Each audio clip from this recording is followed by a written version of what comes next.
One of the major challenges the agricultural sector is facing or grappling with is post-harvest losses. Recently, the tomato sector experienced a glut, and we are nearing the harvest season, which is causing so many farmers to want to quickly sell their produce. In their own small way, at Jozy Snacks, they are helping address this situation or challenge in the fruit subsector. My name is Emma Davis. Come with me as we find out how these fruits are processed. Yeah. Hello, Josephine. Hello, Emma. Uh, Finally, I'm here at your small company. Yes. Tell us about Jozy Snacks. What motivated Jozy Snacks? Okay. Jozy Snack is a small agro-processing company. We process mainly fruits. The fruits that we deal in is mango, pineapple, and coconut. We also do granola. The granola came alongside processing the fruits. What motivated me in starting this?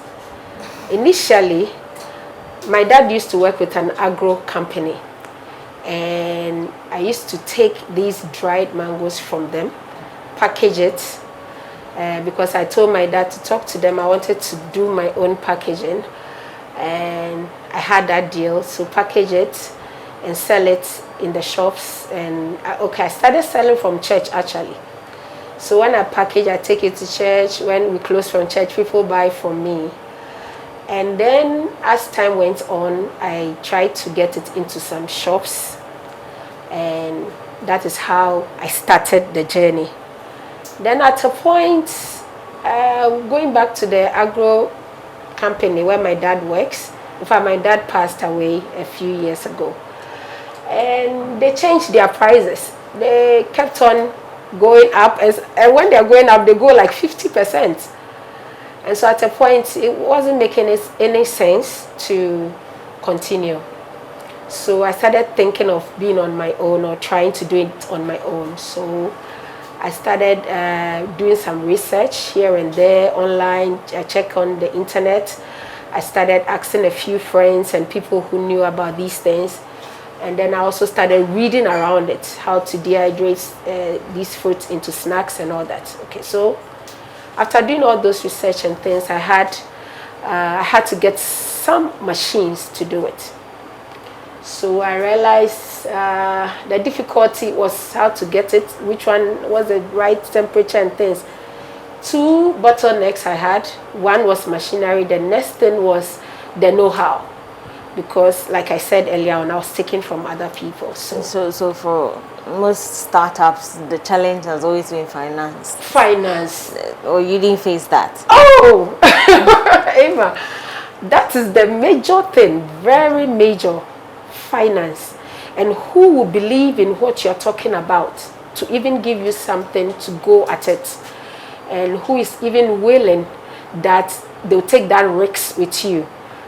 So going to the banks is a no-no, because they wouldn't want to enter into ventures that they are not sure of.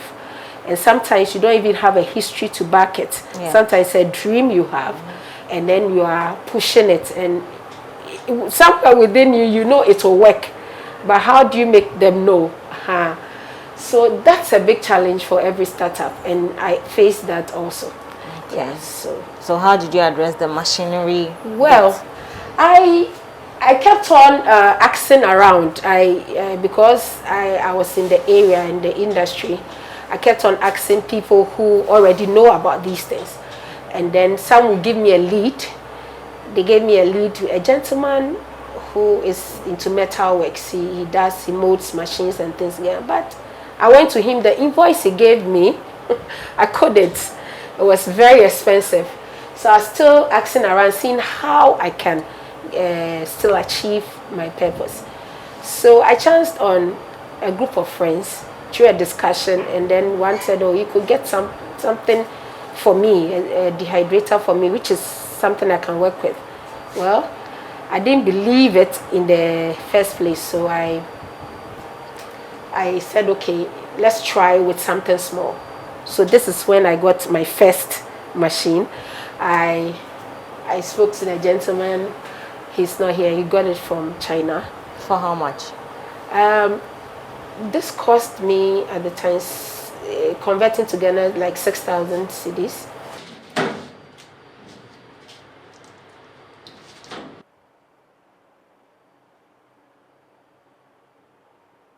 The local welder, The how much? local welder, he was, in fact, okay, he quoted around 48,000.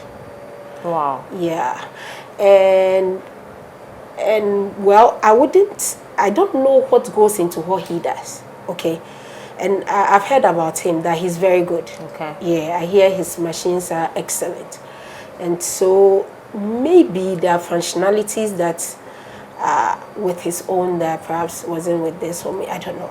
Okay. So, but that was the price range I got from there, and it was quite too much for me. So I just started looking elsewhere, and then I got this one from China. So you started this in I started this 2017. In fact, okay, so now 2017 was when I was taking from the people. Okay. Way up until after COVID. So this is like 2020. 2020. Yes. And with how much capital did you start with? Okay. In addition to the 8,000. Yeah. So then I was using, okay, so I used about, let's say all in all, I used about 20,000 in terms of what produce I'll get, and if I add the machine cost, without the room, without the building, if I want to put that, it's going to be. So because I had to get certain things done, sinks, tables, certain cutting things, sealers, packaging materials, and all of that. So I was within the 20,000 something, and then I was able to sort it out here. So you were a revenue collector? Yes. Okay. Yes. With the GRA? Yes, Ghana revenue, yeah. Okay. So I'm a tax collector. You started this as a side business, yeah. Okay. Yeah. And how would you describe it so far? Well, it wasn't easy because then I have to close from work and come and do this in the evening. And the good thing about this was, for me, how I was able to manage is that after you cut and you upload, you don't have to do anything again. You can go and sleep. It dehydrates on its own. Then, so what I was doing is that when I cut and upload in the one night, the following day I go to work, I come from work, then I come to package what I did the previous day. So then I was working a day after, every day after her. So that was how I was managing. And at that time too, I didn't have much market. I was only selling to people. One, I started selling at church, and then I started selling to people who will order online. So I started have this Facebook. So the Facebook handles are at Jozy Snacks, and Instagram, and then Twitter. So the same name, Jozy Snacks. So I started getting certain people requesting online, and then I tried to say, okay, let me get it into the shops. Okay. So I went to talk to Vivo Energy. They had some deal for me so that I can sell in their shops. I tried to do it, but then at a point, sitting down and doing my cost analysis, I realized that I wasn't making profits. So I couldn't afford them. So I had to halt from giving them the supply because I had to pay before they will accept it into their shops. Then at that same time, Unido Wacom, they have a program for fruits, and it happens to be mango and pineapple. And so They saw my products in the shop, and then they called me. They gave us a lot of training. We went through standards training, quality assurance, how to do your price calculations, your costings and all that. Certain things that we didn't factor into our production cost, they made us realize that no, we have to add it. So then we realized our pricing wasn't making sense. So then they gave us. If you talk about your pricing, does it mean now your price is higher than it used to be, or it is lower than it used to be? What are the factors that you were taught to include? So we realized that, for instance, for us, we wanted to not go too far from our price, because then we're also thinking of the consumer being able to afford, and then we sell more. So we were looking at cutting a lot of costs away from our production distance, and that's one of the reasons why we opted to not pay to sell in the shop. It was adding up to our cost, yet the pricing wasn't right. So when we did the analysis, some of the things we could cut off, those are one of them. And then other things too was I realized that we could deal directly with the farmer instead of going to the market woman, because the market woman is also in the middle there. And then the farmer is actually looking for someone to relieve them.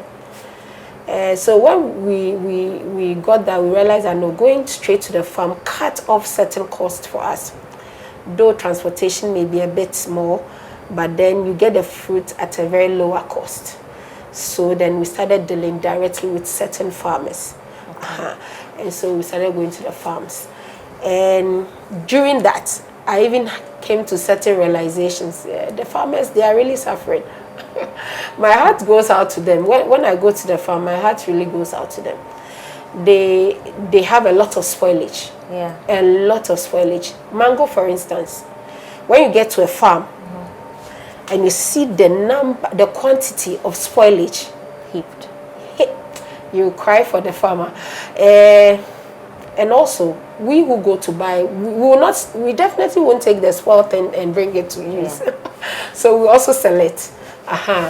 And then when we bring it down also, these are fruits. When you bring it down, you still get spoilage alongside the production chain. So I realized that going directly to them, I have a lot of farmer friends now. Some are very happy because then they call me, just are you not coming this week? We need our fruits, And so I go to certain farms every week. They bring it down, we process, and then we also look for the market to sell.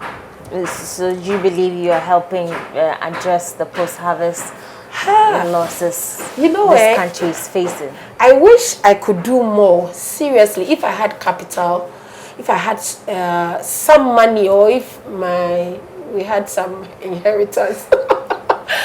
I see the prospects, yet I also see the help and the relief that it gives the ordinary farmer. Okay, so I would love to invest in that side. And even with the ones that we say is a waste, there are things we can do with the waste. Animal feed, we can do something with them. We can't just, but you go to the farm and they pluck the mangoes and they keep on there just throwing it on the farm, dumping it away. And sometimes I'm like, no, what are we doing? So if actually, personally, if I had money, I would have so much invested in that thing that I'm doing, so that I can be able to dry more, because by all means, the fruit is in season. Yeah. When it goes out of season, people still look for it to eat. Yeah. Now, in this form, it doesn't go bad till about 8, 9 months, 10 months, if you keep it well. So then we can still have the mango, we can still have pineapple, we can still have coconut, all throughout the season without having to miss it, So But this is what I can do. I don't have much capital. So what will be your call to government? Recently, government signed an MOU with India Exim Bank to set up equipment assembling plants. Anything you'd like to say? Probably. I know that this assembly plant would do great to the sector, but maybe a suggestion from you as in maybe building more of these at more affordable prices would do something for the sector. I have a lot to say on this. Okay, so I think governments, I don't know, somehow I feel like Africa, or I can say, let me talk for Ghana, I'm here, we can decide to feed even the world. We can decide to just be a food hub where anybody needs food, look at Africa. Instead of maybe digging our lands and, well, mineral resources, yes, but then we can minimize that and concentrate more on agric. We can actually get into the farms, make sure that these farmers are having the right training and help, and then helping us, the processors. We are willing to do it, but where is the money to do it?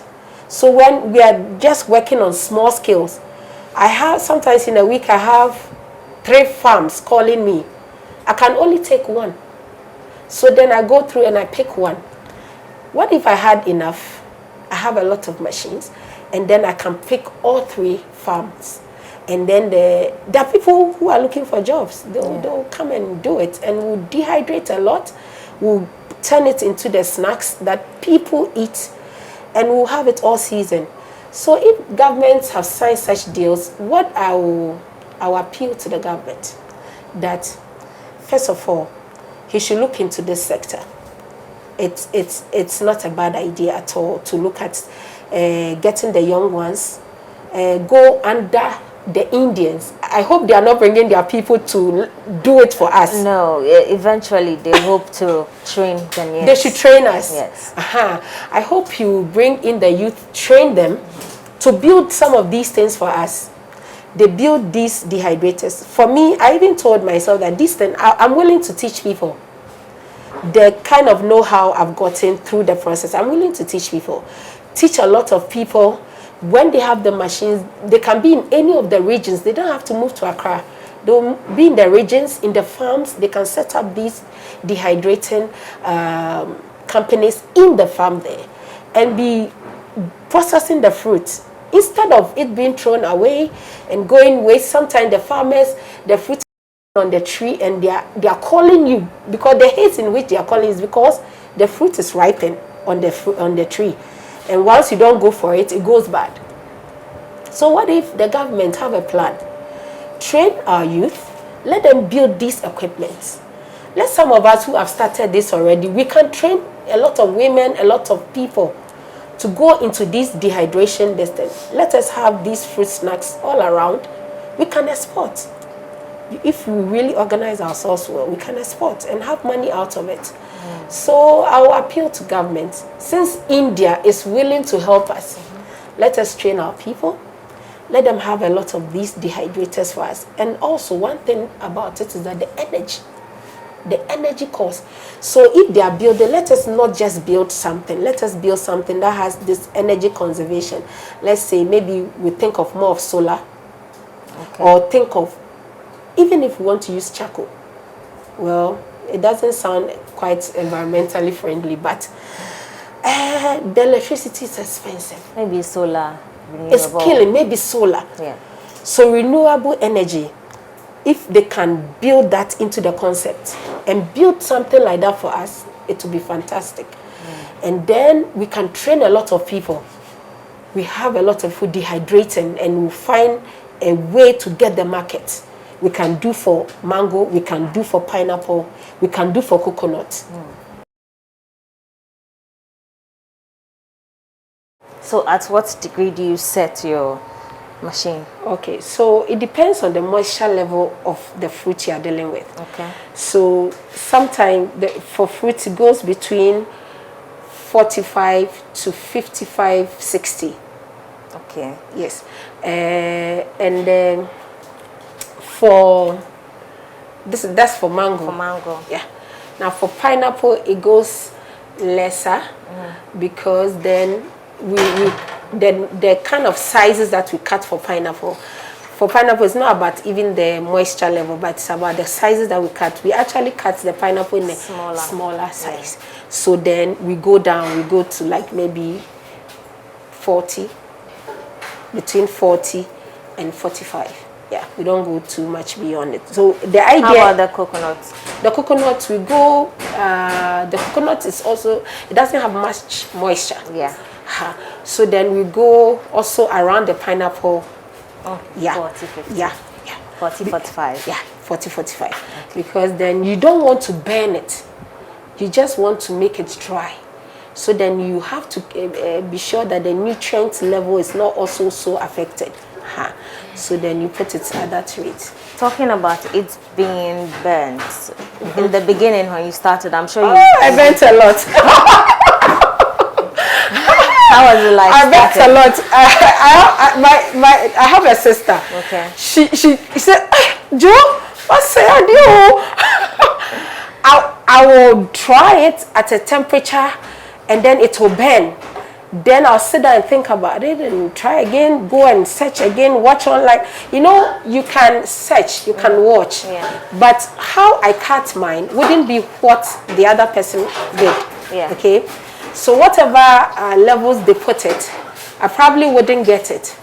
So then I was adjusting here and then finally. At what point did you know that? How long did it take you? Oh, it took...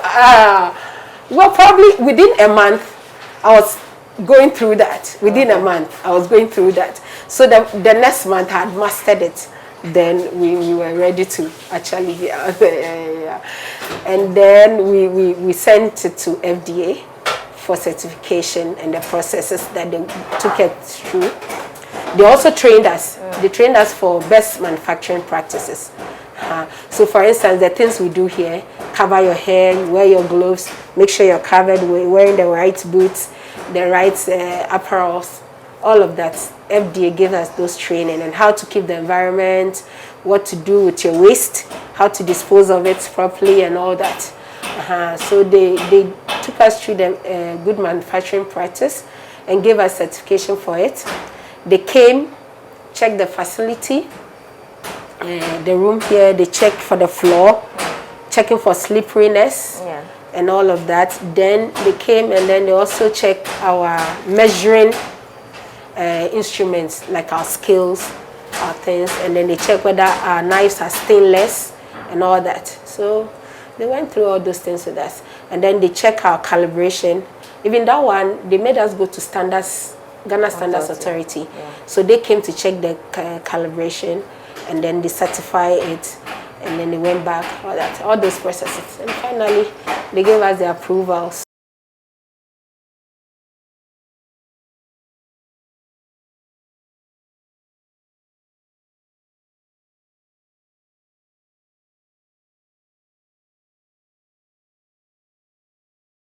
Okay.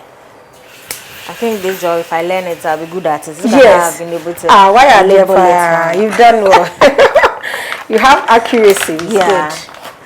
Good. Okay. Right. So then. Then we can just open it. Then manually.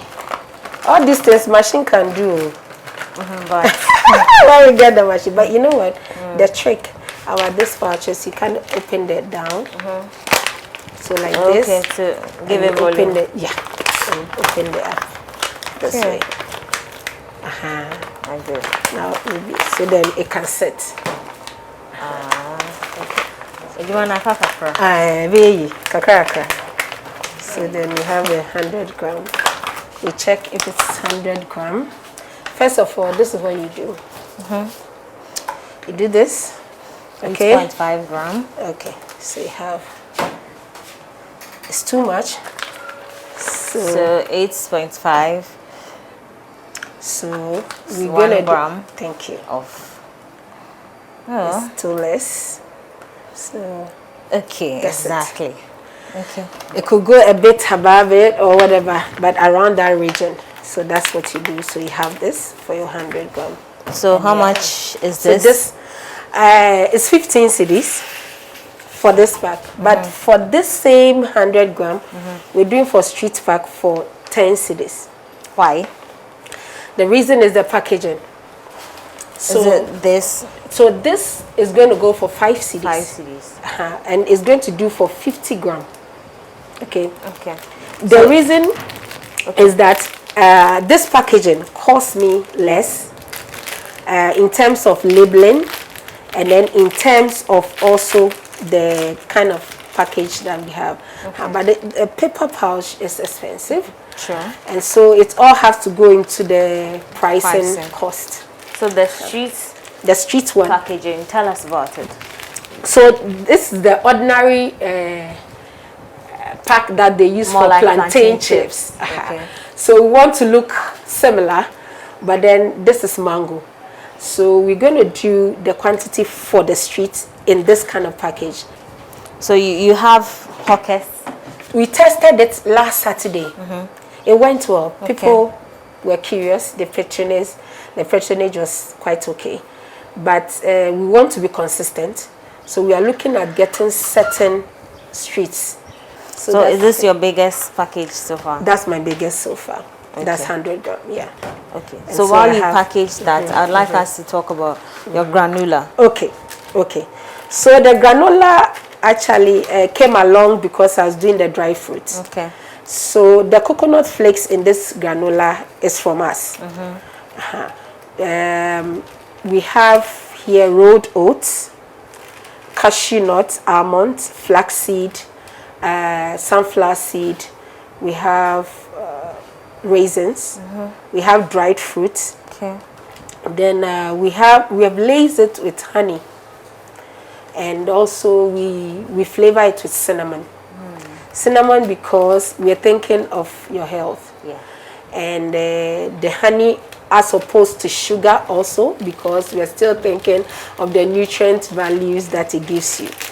So basically that's what goes into the granola, and we only bake under very low temperature for just about not beyond an hour, just about 45 minutes, between 45 minutes and 50 minutes.